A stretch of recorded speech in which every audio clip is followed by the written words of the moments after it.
اعوذ باللہ من الشیطان الرجیم بسم اللہ الرحمن الرحیم السلام علیکم ورحمۃ اللہ وبرکاتہ نحمدہ ونصلی علی رسولہ الکریم۔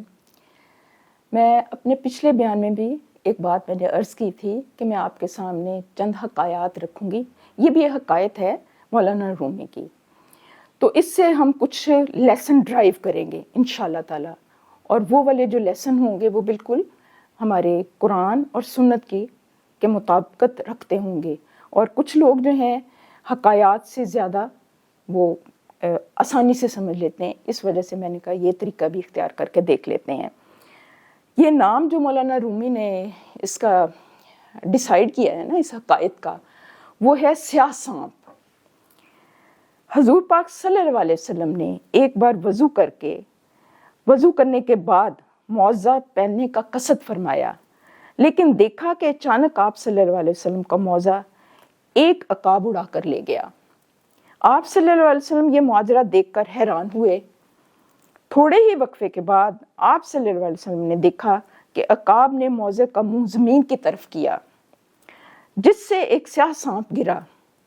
اس عمل کے بعد عقاب نے موزہ رسول پاک صلی اللہ علیہ وسلم کی خدمت میں پیش کر کے عرض کیا کہ یا رسول اللہ صلی اللہ علیہ وسلم، میں نے اسی ضرورت سے گستاخی کی تھی کہ اس کے اندر سانپ گھسا ہوا تھا۔ مجھے حق تعالیٰ نے آپ صلی اللہ علیہ وسلم کی حفاظت پر مامور فرمایا، ورنہ میری کیا مجال تھی کہ آپ صلی اللہ علیہ وسلم کے حضور ایسی بے ادبی کرتا۔ حضور پاک صلی اللہ علیہ وسلم نے اللہ عز و جل کا شکریہ ادا کیا اور فرمایا، ہم نے جس حادثہ کو باعث صدمہ سمجھا وہ دراصل وفا اور باعث رحمت تھا۔ عقاب نے عرض کیا کہ میں نے ہوا میں اڑتے ہوئے موزہ شریف میں سانپ دیکھ لیا تو یہ میرا کمال نہیں، یا رسول اللہ صلی اللہ علیہ وسلم، یہ آپ صلی اللہ علیہ وسلم کے نور اور روشنی کا فیضان اور عکس تھا۔ آپ صلی اللہ علیہ وسلم تو سراج منیر ہیں، اگر کسی کے دل کے اندھے کو نظر نہیں آتا تو یہ اس کا اپنا قصور ہے کہ تاریکی کا عکس تاریک ہی ہوتا ہے۔ اب انہوں نے درس حیات میں یہ والا پوائنٹ لکھا ہوا ہے کہ آئی ہوئی مصیبت کسی بڑی مصیبت سے بچانے کا ذریعہ ہوتی ہے، اس لیے حالات کو سپرد اللہ ہی رکھنا چاہیے۔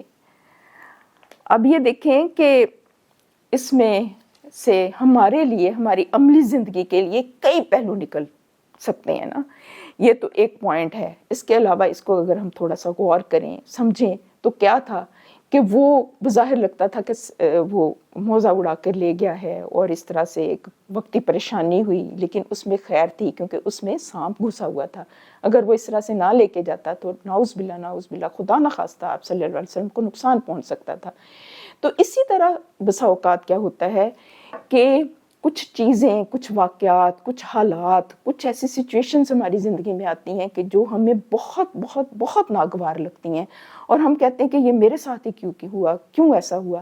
تو یہ ویسے تو یہ کہنا نہیں چاہیے، بلکہ یہ اللہ تعالیٰ کے سمجھنا چاہیے کہ اس کے فیصلوں میں بہت ہی بہتری ہوتی ہے، ہم نہیں جان رہے ہوتے۔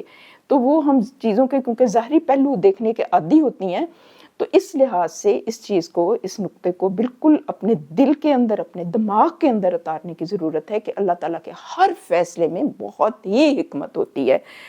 اچھا، اب یہ ہے کہ اس کو تھوڑا سا نا ہم جب ریلیٹ کریں گے قرآنی ایک واقعے کے ساتھ، یعنی یہ قرآن کا ایک واقعہ ہے باقاعدہ، وہ حضرت موسیٰ علیہ السلام کا اور حضرت خضر علیہ السلام کا جو واقعہ ہے نا سورۃ الکہف میں، اس میں بھی یہی ہے کہ وہ بظاہر نظر آتا تھا کہ اس میں نقصان ہے لیکن اس میں فائدہ تھا۔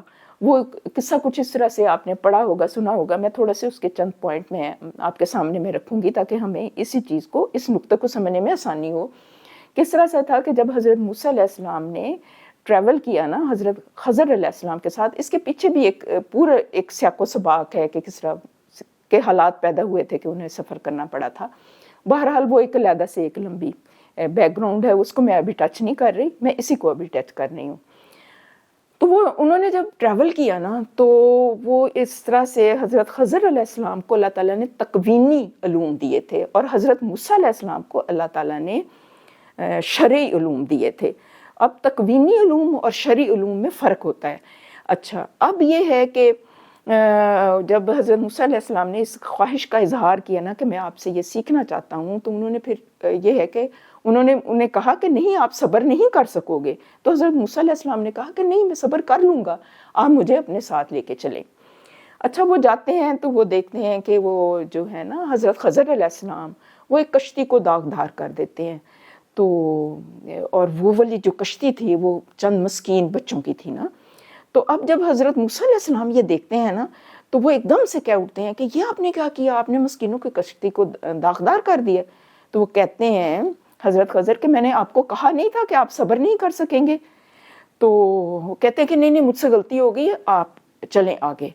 وہ آگے جاتے ہیں، ٹریول کرتے ہیں، تو وہ دیکھتے ہیں کہ ایک بچہ ہے، لڑکا ہے یا بچہ ہے.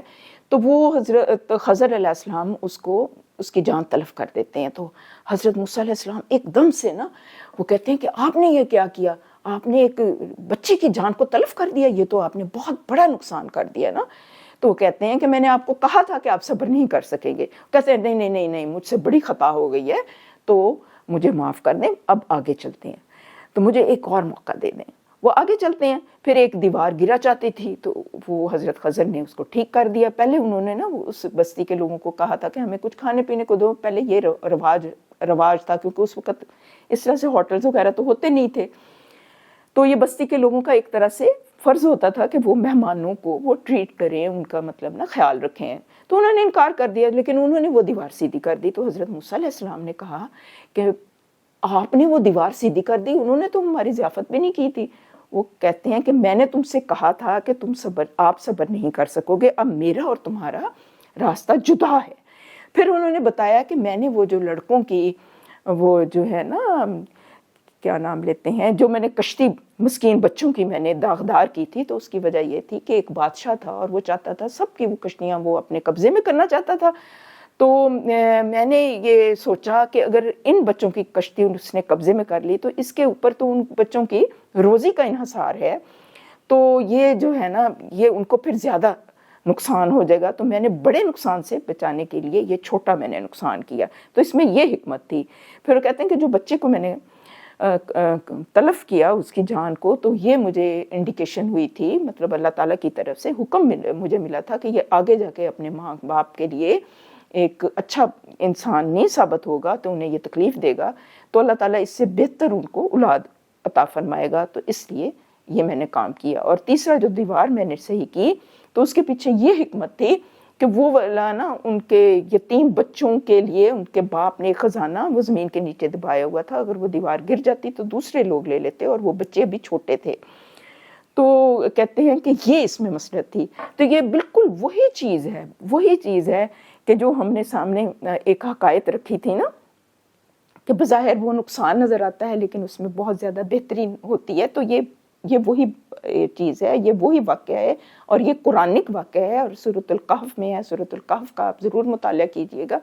ویسے بھی اس کو اسٹڈی کرتے رہنا چاہیے، آپ سب کے علم میں ہے کہ قرآن پاک کو سمجھ کے پڑھنا چاہیے. دوسرا یہ ہے کہ سورۃ الکہف جو ہے اگر جمعے والے دن پڑھیں تو ایک جمعے سے اگلے جمعے تک نور رہتا ہے، اور اگر پوری نہ پڑھی جائے تو پہلا رکوع اور آخری رکوع انسان پڑھے تو اس سے کیا ہوتا ہے کہ فتنہ دجال سے بھی انسان کی حفاظت ہو جاتی ہے. اصل چیز یہ ہے کہ ہم قرآن پاک کے ساتھ جڑ جائیں، اور یہ قرآنک واقعہ اسی لیے میں نے سامنے رکھا ہے. ادھر ادھر سے کوئی واقعہ نہیں لیا، نہ ہی کوئی وہاں کہیں اور سے کوئی بات کی ہے، کیونکہ سب سے بڑھ کر جو قرآنک واقعات ہیں وہ زیادہ اوتھینٹک ہیں، کیونکہ اللہ تعالیٰ نے ہمیں سمجھائے ہیں.